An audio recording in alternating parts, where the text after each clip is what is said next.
Hello students, नीव और SCERT Gurugram के foundation programme for secondary students में आप सभी का स्वागत है। क्लास 10th साइंस का मेटल्स एंड नॉन मेटल्स धातु एवं अधातु का पार्ट 3 लेकर के मैं Archana Arora PGT chemistry G triple Nathupur Gurugram सारे हरियाणा के सभी बच्चों का जो ये क्लास अटेंड कर रहे हैं, आप सभी का हार्दिक स्वागत करती हूँ अपनी इस ऑनलाइन क्लास में। प्यारे बच्चों, पिछली क्लासेस में हमने धातु एवं अधातु के भौतिक गुणधर्म और रासायनिक गुणधर्म के बारे में पढ़ लिया है। अब हम बात जानेंगे कि धातुओं की प्राप्ति हमें कैसे होती है और उनका निष्कर्षण कैसे होता है, कैसे वो हमें मिल सकती है ज्यादा से ज्यादा अमाउंट में और शुद्ध अमाउंट में। खनिज और अयस्क के बारे में हम इस रूपरेखा में पढ़ेंगे। धातुओं की प्राप्ति और निष्कर्षण के बारे में पढ़ेंगे, संचारण के बारे में पढ़ेंगे, संचारण की रोकथाम के बारे में पढ़ेंगे और मिश्र धातुओं का भी थोड़ा सा डिस्कशन हम इस क्लास में करेंगे। प्यारे बच्चों, आगे बढ़ते हैं। जैसे कि आपको पता है कि धातुएं, अब धातुएं हम बात तो कर रहे हैं, पर धातुएं हमें मिलती कहाँ से? जी हाँ प्यारे बच्चों, आपने सही पूछा ना कि धातुएं जो है वो पृथ्वी की परपटी से मिलती हैं। पृथ्वी की प्रॉपर्टी ही धातु का सबसे प्रमुख स्रोत है। इसके अलावा समुद्री जल भी धातु का एक प्रमुख स्रोत माना जाता है। ये दोनों ही ऐसी चीजें हैं जहां से धातुएं बहुत ज्यादा मात्रा में हम प्राप्त करते हैं। अब आगे बढ़ते हैं हम। पृथ्वी की सतह पर प्राकृतिक रूप से पाए जाने वाले कुछ तत्व और यौगिक क्या कहलाते हैं? खनिज कहलाते हैं। अब ये खनिज जो है, जो खनिज हमें पृथ्वी की सतह से मिलते हैं, जब इन्हीं को हम शुद्ध रूप में और ज्यादा से ज्यादा मात्रा में जिनमें से हम धातु निकाल सकते हैं, जिनमें से ज्यादा मात्रा में धातु होती है और उसको शुद्ध रूप में हम निकालने की क्षमता रखते हैं, उनको हम अयस्क कहते हैं। तो आगे हम धातु और खनिज और अयस्क दोनों की ही बात करेंगे। अब जो धातुएं होती हैं वो पृथ्वी की भूपटपट्टी में दो तरह से पाई जाती है। एक तो मुक्त अवस्था में, जैसे कि ए वाली पिक्चर में आपको दिखाई दे रहा है। दूसरा आपको पता दिखाई दे रहा है कि कुछ धातुएं यौगिकों के रूप में भी पाई जाती हैं, यानी कि संयुक्त अवस्था में पाई जाती हैं। आपको दिखाई दे रही होंगी दो बॉलों के माध्यम से मैंने आपको ये पिक्चर और इस संयुक्त अवस्था को दिखाने की कोशिश की है कि यहाँ पर दो या दो से ज्यादा तत्व या यौगिक मिले हो सकते हैं। अब जब बात करते हैं हम मुक्त अवस्था की और संयुक्त अवस्था की, तो वो खनिज और अयस्क के रूप में इस तरह से हमारे सामने आते हैं। और जब हम इन खनिज और अयस्क को प्राप्त करना चाहते हैं तो हमें सबसे पहले ध्यान रखना पड़ता है इनकी सक्रियता के बारे में, और उसके लिए हमें सक्रियता श्रेणी को ध्यान से पढ़ना होगा। सक्रियता श्रेणी में अगर आप देखें तो आपको पता है, पिछली क्लासेस में भी हमने बताया आपको कि सक्रियता श्रेणी में तीन पार्ट्स होते हैं, मतलब तीन भागों में हम विभाजित करते हैं सक्रियता श्रेणी को। सबसे पहले हाईली रिएक्टिव मेटल्स, जो कि सबसे ज्यादा उच्च क्रियाशील होती हैं।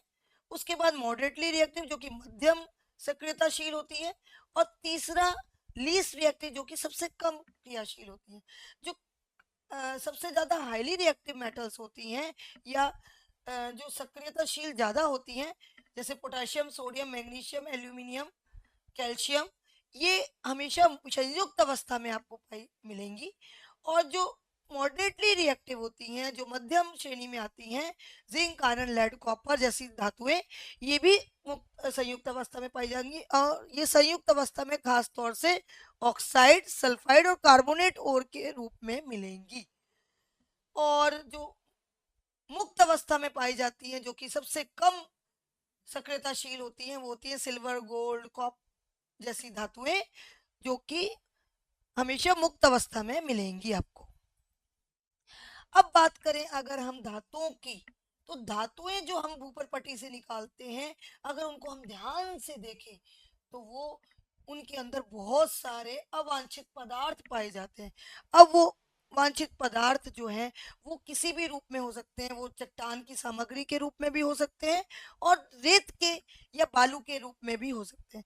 तो एक अयस्क में जो उपस्थित अवांछित पदार्थ होते हैं, अशुद्धियां होती हैं, चाहे वो रेत के रूप में हो चाहे वो चट्टान की सामग्री के रूप में हो, उनको हम क्या कहते हैं? गैंग के कण कहते हैं या गैंग कहते हैं। अब इन सब चीजों के तहत हम जो पढ़ना चाहते हैं, धातुओं का निष्कर्षण करना चाहते हैं, उनको हम 3 चरण में पढ़ने वाले हैं इस वीडियो में, इस ऑनलाइन क्लास में। एक है एनरिचमेंट ऑफ ओर, अयस्कों का समृद्धिकरण। दूसरा है हमारा conversion of ore into metal, अयस्क का धातु के रूप में रूपांतरण। इसको भी हम 2 चरणों में पढ़ेंगे। एक, जो हमें अयस्क मिला है उसको हम सबसे पहले धातु ऑक्साइड में कन्वर्ट करेंगे और दूसरा हम धातु ऑक्साइड को धातु में कन्वर्ट करेंगे।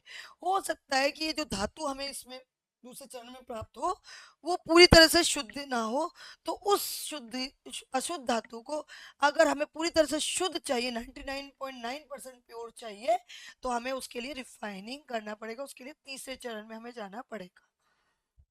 एक वीडियो के माध्यम से हम देखते हैं कि किस तरह से चट्टानों में से जो या समुद्री तल में से जो अयस्क मिलता है वो किस तरह से हमारे पास कारखानों में या फैक्ट्रियों में निष्कासित होने के लिए आता है, समृद्धिकरण के लिए आता है। देखिए इस तरह से जो अयस्क है या जो अयस्क के साथ गैंग के कण है या धातु हैं वो इस तरह से लाई जाती है और इस तरह से अलग अलग स्टेप्स के माध्यम से, अलग अलग प्रक्रियाओं के माध्यम से, कोई किसी माध्यम से कोई किसी माध्यम से, इस तरह से इनका शुद्धिकरण किया जाता है और गैंग के कणों को बाहर निकाला जाता है। अगर मैं बात करूं कि इस सारी प्रक्रिया के दौरान जो प्रोसेस होता है उसको हम कहते हैं मेटलर्जी या धातु कर्म। इंग्लिश में उसे कहते हैं हम मेटलर्जी और हिंदी में उसे बोलते हैं धातु कर्म। और उसी धातु कर्म को अगर हम बात करें, उसी धातु कर्म को, तो उसके जो आगे जो चरण होता है वो होता है हमारा एक्सट्रैक्शन या निष्कर्षण, धातुओं का निष्कर्षण। अयस्क को ज्यादा से ज्यादा अमाउंट में धातु के रूप में निकाल पाना, उस पूरे स्टेप्स को हम एक्सट्रैक्शन और निष्कर्षण के अंदर पढ़ते हैं। आगे बात करेंगे हम कि जब धातुओं का समृद्धिकरण हो जाता है तो हमें जो खास तौर से ऑक्साइड, सल्फाइड और कार्बोनेट के रूप में ज्यादातर जो मध्यम वर्गीय श्रेणी में आती हैं, कक्षा श्रेणी में, उन धातुओं को हम दो मेन प्रक्रियाएं होती हैं। एक होता है भर्जन और दूसरा होता है निस्तापन। उसके द्वारा हम उनको धातु ऑक्साइड में कन्वर्ट करते हैं, परिवर्तित करते हैं। और इसमें होता क्या है, धातु ऑक्साइड में जब हम सल्फाइड ओर को धातु ऑक्साइड में कन्वर्ट करते हैं तो ऑक्सीजन की उपस्थिति में इसका हीट किया जाता है, बहुत अच्छे से इसको रोस्ट किया जाता है, इसीलिए इसे रोस्टिंग कहते हैं। अच्छे से इसे पकाया जाता है और इस मेथड को हम कहते हैं भर्जन, हिंदी में बोलते हैं भर्जन।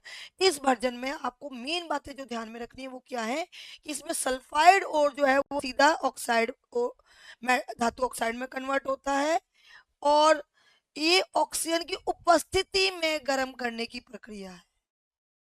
जब धातु सल्फाइड को या सल्फाइड अयस्क को ऑक्सीजन की उपस्थिति में हीट किया जाता है, ये हीट का निशान है प्यारे बच्चों, तो और धातु ऑक्साइड में कन्वर्ट किया जाता है, इसे कहते हैं भर्जन।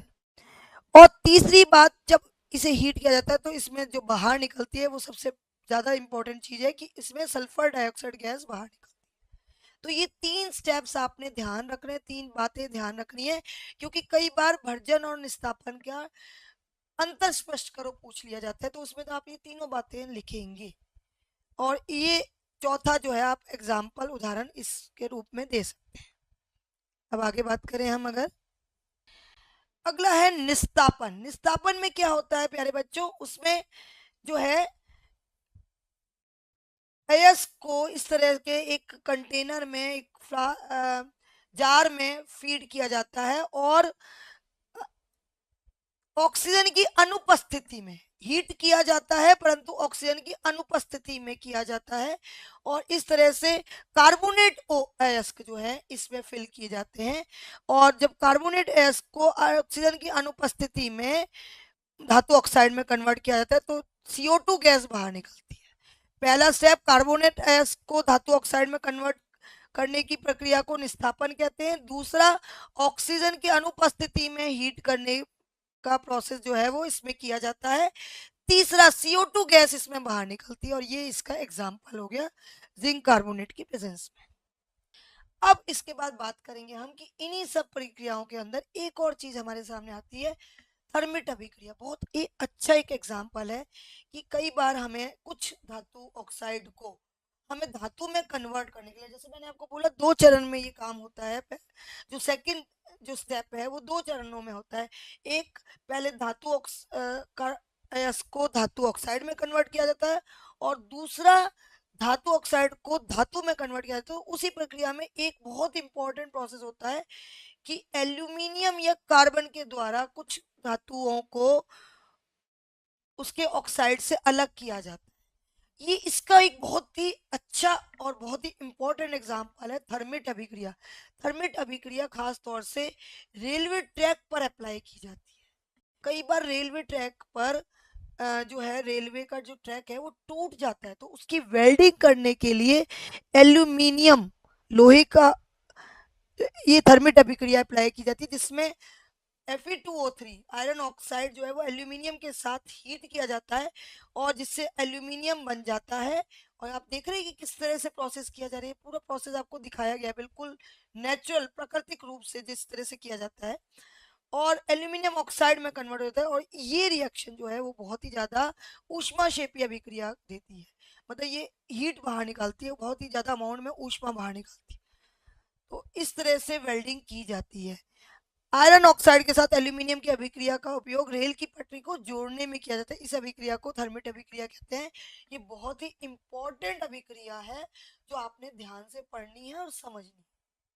देख रहे किस तरीके से ये प्रोसेस किया जा रहा है कि पूरा का पूरा जो है वो एल्यूमिनियम जो टुकड़ा है वो जुड़ गया है, आपके सामने पूरा का पूरा जुड़ा हुआ सामने आ गया है। टूटा हुआ टुकड़ा था, और किस तरीके से उसको थर्मिट अभिक्रिया को अप्लाई करके उसको जोड़ दिया गया है, और अब ये पूरा का पूरा रेलवे ट्रैक जुड़ गया है। अब बात करेंगे हम इसी चरण में एक और जो मेथड होता है, एक और प्रोसेस जो होता है वो होता है विद्युत अपघटनी अपचयन। धातुओं के गलित लवणों को विद्युत धारा को प्रभावित करके विद्युत अपघटी अपचयन किया जाता है। इस प्रक्रिया को विद्युत अपघटन कहा जाता है। अब वो कैसे किया जाता है देख लेते हैं। सबसे पहले एक इलेक्ट्रोलाइटिक टैंक लिया जाता है, एक कंटेनर होता है जो कि विद्युत अपघटन करता है, और विद्युत अपघटनी प्रक्रिया जिसमें की जाती है उसमें 2 इलेक्ट्रोड डाल दिए जाते हैं। एक होता है एनोड जो कि धनात्मक आवेश वाला होता है, और एक होता है कैथोड जो कि ऋणात्मक आवेश वाला होता है। जो पतली रॉड, कॉपर की जो पतली रॉड है, खासतौर से कॉपर के लिए यूज किया जाता है, इसलिए मैंने आपको बोला जो मोटी रॉड है उसको एनोड बनाया जाता है, और जो पतली रॉड है वो कैथोड होती है। होता क्या है कि जो अशुद्ध धातु है या अशुद्ध जो ओ अयस्क है वो इस तरह से इलेक्ट्रॉनों के माध्यम से जो धातु है उसमें को निकालता रहता है आयन के रूप में। और एक और बात कि जो इसमें इलेक्ट्रोलाइट लिया जाता है वो भी आपको जो है वो भी आपको उसी मेटल का ही लवण लिया जाता है। तो गलित लवणों को होता क्या है इसमें कि धातु जो एनोड से जो धातु का जो अयस्क है वो धीरे धीरे अपना जो आयन है वो बाहर निक्षेपित करता जाता है और धातु के लवण में डालता जाता है, और उसके बाद जो धातु के लवण है वो इलेक्ट्रॉन ले करके उसको धातु में कन्वर्ट कर देते हैं, धातु आयन को धातु में कन्वर्ट कर देते हैं, और फिर धीरे धीरे वो कैथोड पर डिपोजिट हो जाते हैं। ये जो इलेक्ट्रॉन, ये जो सर्किट को कंप्लीट करके ये जो इलेक्ट्रॉन का ट्रांसफर हो रहा है, इलेक्ट्रॉन जा रहे हैं और इलेक्ट्रॉन बाहर निकल रहे हैं। उसके बाद इलेक्ट्रॉन उसी धातु के लवण से लिए जा रहे हैं और फिर धातु के इलेक्ट्रॉन, धातु का धातु ऑक्साइड, धातु के जो आप कह सकते हैं धनात्मक आयन में कन्वर्ट होना, और फिर धातु के धनात्मक आयन का इलेक्ट्रॉन लेने के बाद धातु में कन्वर्ट होना और फिर कैथोड पर डिपॉजिट हो जाना, इसको कहते हैं विद्युत अपघटन। और जो अशुद्धियां इनमें से बाहर निकलती हैं, जब अयस्क अपनी अशुद्धि छोड़ देता है तो वो एनोड पंख के माध्यम से नीचे निक्षेपित होती जाती हैं, और इसमें सारा काम जो है वो इलेक्ट्रिसिटी के माध्यम से, विद्युत के माध्यम से होता है। उस जो इलेक्ट्रिसिटी वो डिपॉजिट होती जाती है उसको कहते हैं हम एनोड पंख।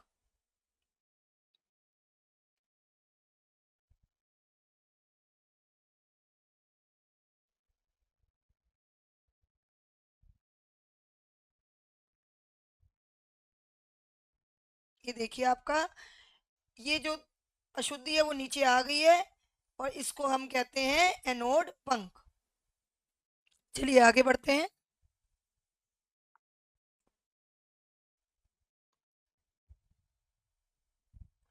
विद्युत अपघटनीय परिष्करण जो है वो गोल्ड, चांदी, कॉपर आदि जैसे अनेक शुद्ध धातुओं को विद्युत अपघटन द्वारा प्राप्त करने की प्रक्रिया में किया जाता है। आप देख रहे हैं यहाँ पर कैथोड है और यहाँ एनोड है, और किस तरह से कॉपर या गोल्ड या लेड या मरकरी, इस तरह के जो आयंस हैं वो किस तरीके से कॉपर सल्फेट इलेक्ट्रोलाइट, मैंने आपको बताया था कि कॉपर अगर काम करता है तो कॉपर सल्फेट के इलेक्ट्रोलाइट इसमें होता है कॉपर सल्फेट, जो कि Cu2+ आयंस और SO4 माइनस आयन में लिबरेट हो जाता है, और किस तरीके से Cu2+ आयंस बाहर निकल रहे हैं और किस तरह से कैथोड पर डिपॉजिट होते जा रहे हैं। देख रहे हैं आप, कॉपर के आयंस Cu2+ आयन बाहर निकले हैं और किस तरीके से वो कैथोड पर डिपॉजिट होते जा रहे हैं। इस पूरे प्रोसेस को हम कहते हैं विद्युत अपघटन या विद्युत अपघटनी अपचयन, Cu2+ का Cu में कन्वर्ट होना। अब हम बात करेंगे प्यारे बच्चों, हमने लगभग सभी मेथड से हमने निष्कर्षण विधि को पढ़ लिया है। अब हम बात करेंगे संचारण और संचालन से सुरक्षा के बारे में। किसी भी धातु का उसकी परत का खराब हो जाना, उसके अंदर पानी का रिस जाना और ऑक्सीजन की प्रेजेंस में और पानी की प्रेजेंस में उसकी सारी लेयर का खराब हो जाना, ऊपर की परत का खराब हो जाना, इसे कहते हैं हम संचारण, कोरोजन ऑफ मेटल्स। धातु की सतह पर वायु, आर्द्रता या किसी भी रसायन की क्रिया द्वारा होने वाली क्षति को संचारण कहते हैं। आर्द्र वायु में रखे जाने पर अधिकांश धातु संचारित हो जाती हैं। वायु और नमी द्वारा धातु की सतह पर अभिक्रिया के कारण धातु के क्षय को संचारण कहते हैं। आयरन के संचारण को ज्यादातर हम जंग कहते हैं। आप देख रहे हैं किस तरह से ये लोहे का जो कड़ियां हैं ये किस तरह से जंग लग गई है और किस तरह से पूरी की पूरी सतह जो है वो खराब हो गई है। आयरन और ऑक्सीजन और जल की प्रेजेंस में आयरन ऑक्साइड में कन्वर्ट हो जाता है और इसे कहते हैं जंग लगना। आप अगर देखें तो चांदी भी इस तरह से, सिर्फ आयरन ही नहीं, चांदी भी काली पड़ जाती है, और चांदी को काली पड़ने में जो काम करता है वो हाइड्रोजन सल्फाइड गैस, जो कि एयर में, वायु में उपस्थित होती है। आयरन, चांदी जो है वो हाइड्रोजन सल्फाइड के साथ अभिक्रिया करके हाइड्रोजन सिल्वर सल्फाइड की लेयर जमा कर देती है, जो कि काली होती है। और चांदी काली नहीं पड़ती, चांदी के ऊपर काली लेयर जो है वो काली परत जम जाती है, उसे कहते हैं हम चांदी का संचारण। इसी तरह से कॉपर के ऊपर भी, कॉपर जो है वो ग्रीन कलर की एक कोटिंग सी, हर एक से रंग की कोटिंग सी, एक परत सी जम जाती है, उसे कहते हैं हम कॉपर का, तांबे का संचारण। और वो होता क्या है, बेसिक कॉपर कार्बोनेट उसके ऊपर बन जाता है। कार्बन डाइऑक्साइड, पानी और हवा की प्रेजेंस में, ऑक्सीजन की प्रेजेंस में बेसिक कॉपर कार्बोनेट बना लेते हैं जो कि हरे रंग का होता है, और कॉपर के ऊपर इस तरह से, कॉपर देखो कितना चमकता हुआ है, और जब वो पुराना हो जाता है तो इस तरह की एक लेयर जम जाती है, इसे कहते हैं बेसिक कॉपर कार्बोनेट। तो इस तरह से हम संचारण को अलग अलग धातु के माध्यम से पढ़ सकते हैं। अब अगर हम बात करें तो एक क्रियाकलाप कर लेते हैं हम इसको लेकर के। हमने 3 परखनली ली, तीनों परखनली में हमने कील डाल दी है, और कील डालने के बाद हमने देखा ए, हमने उनका नाम दे दिया ए, बी और सी के सामने। एक में हमने जल डाला, आधा जल से उसे भर दिया, आधा उसमें जल है और आधा उसमें वायु है, ए वाली परखनली में, और उसको कॉर्क से हमने बंद कर दिया। दूसरी परखनली में हमने अब क्या किया, उबलता हुआ आसावित जल डाला, और ऊपर का पोर्शन जो है वो क्या है, तेल डाल दिया, और उसके बाद लास्ट पोर्शन जो है वो वायु से भर गया अपने आप ही, और फिर हमने उसे कॉर्क से बंद कर दिया। तीसरी में हमने निर्जलीय कैल्शियम क्लोराइड डाल दिया। कैल्शियम क्लोराइड क्यों डाला, क्योंकि कैल्शियम क्लोराइड में जो पानी अगर इस परखनली में होगा वो भी सुखा लेगा, उसमें एक प्रॉपर्टी होती है कि वो उसको सुखा लेता है, तो यहाँ शुष्क वायु है। अब जब हम कुछ दिनों बाद देखेंगे तो जंग लगी कोई लोहे की कील जो है वो आपको दिखाई देगी ए परखनली में, परंतु आपको बी परखनली में जो वो है ऐसा कोई जंग नहीं दिखाई देगा, और सी वाली परखनली में भी जंग नहीं दिखाई देगा। ऐसा क्यों हुआ प्यारे बच्चों, क्योंकि इसमें जो कील थे वो जल के संपर्क में भी थे और वायु के संपर्क में थे, जिसकी वजह से उसमें संचारण हो गया, और देखिए अब आधा ही संचारण हुआ है।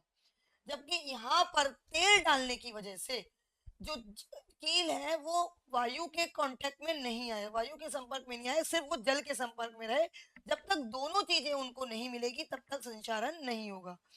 तो लोहे में जंग, और इसी तरह से तीसरी वाली परखनली में भी, क्योंकि यहाँ पर ना वायु थी ना जल था, तो इसलिए कील के संपर्क में ना जल आया ना वायु आई, तो इसीलिए यहाँ भी संचारण नहीं हुआ। तो आप देख सकते हैं कि वायु और जल दोनों ही एक बहुत ही इम्पोर्टेंट फैक्टर है, बहुत ही इम्पोर्टेंट कारण है जंग लगवाने का। तो लोहे में जंग लगने के लिए लोहे का वायु एवं जल दोनों के संपर्क में रहना अति आवश्यक है। अगर दोनों में से एक चीज भी नहीं मिलेगी तो जंग नहीं लगेगा।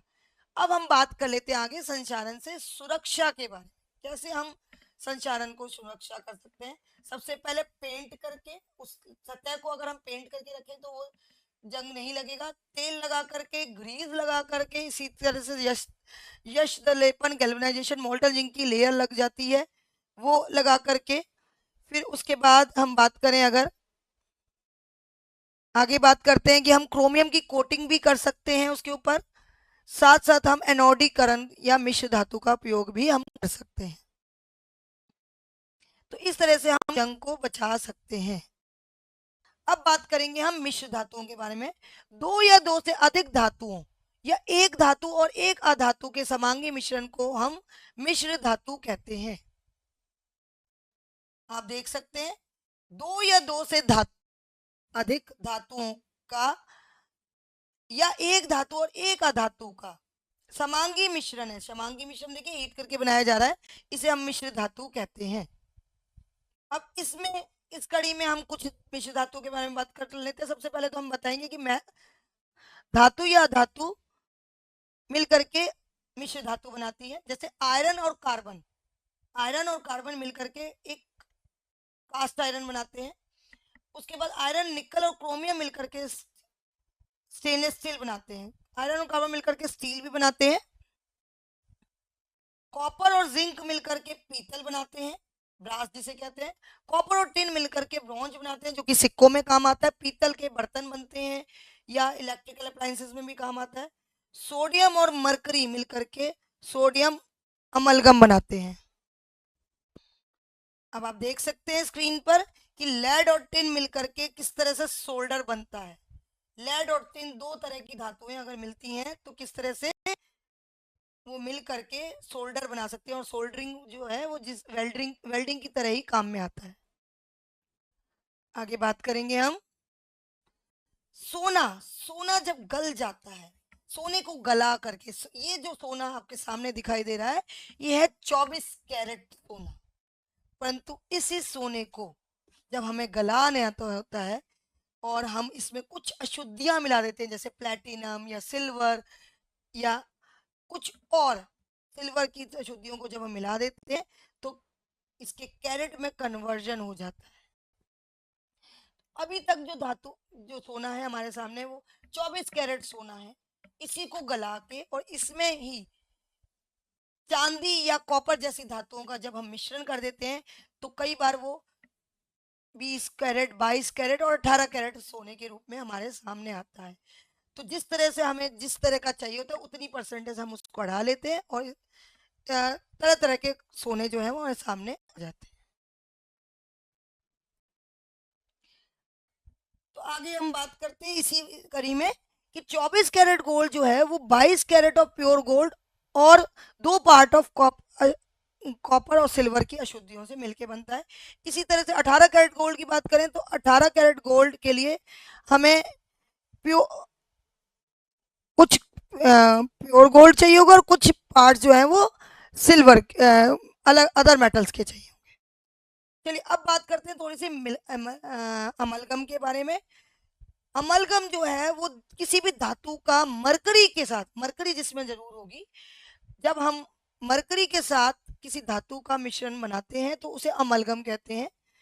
पारा तथा किसी अन्य धातु की मिलावट से बनी मिश्र धातु को संलय या सरस या अमलगम कहते हैं। ये देख रहे हैं आप। और ये कहाँ फिल की जाती है? चांदी की, हम कहते हैं ना कि सिल्वर अमलगम डाला जाता है, चांदी की फिलिंग की जाती है धातु में, तो वो सिल्वर अमलगम की फिलिंग की जाती है। सिल्वर और मरकरी का एक अमलगम बनाया जाता है जो कि चांदी की धातु की फिलिंग में, धातु की फिलिंग में काम में आता है।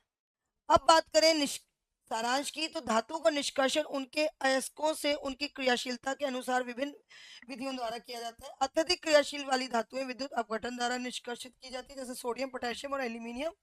मध्यम क्रियाशील धातुएं कार्बन तथा अपचयन करके निष्कर्षण जैसे लोहा, जिंक के द्वारा की जाती है। कम क्रियाशील धातुएं जो है मुक्त अवस्था में पाई जाती है, सोना, चांदी जैसे। धातुओं का को विभिन्न विधियों से शुद्ध किया जा सकता है, जैसे निस्तापन, भर्जन और विद्युत अपघटन। विद्युत अपघटन परिष्करण जो है वो अशुद्ध धातु एनोड होती है और शुद्ध धातु कैथोड होती है। इलेक्ट्रॉनिक धातु के लवण का घोल होता है, इलेक्ट्रोलाइट जो है। तो इस तरह से आपने ये सब चीजें आपने इस चैप्टर में पढ़ी हैं। अब मैं चाहूंगी कि आप इन क्वेश्चंस के आंसर जो कि पेज नंबर 63 पर है, क्वेश्चन नंबर 15 और 16, इनके आंसर आप दे पाए और आशा करती हूँ कि आप इन कुछ क्वेश्चंस को भी कर पाएंगे। जैसे कि प्रश्न नंबर 1 आपके सामने, प्रश्न नंबर 2 आपके सामने, प्रश्न नंबर 3 आपके सामने।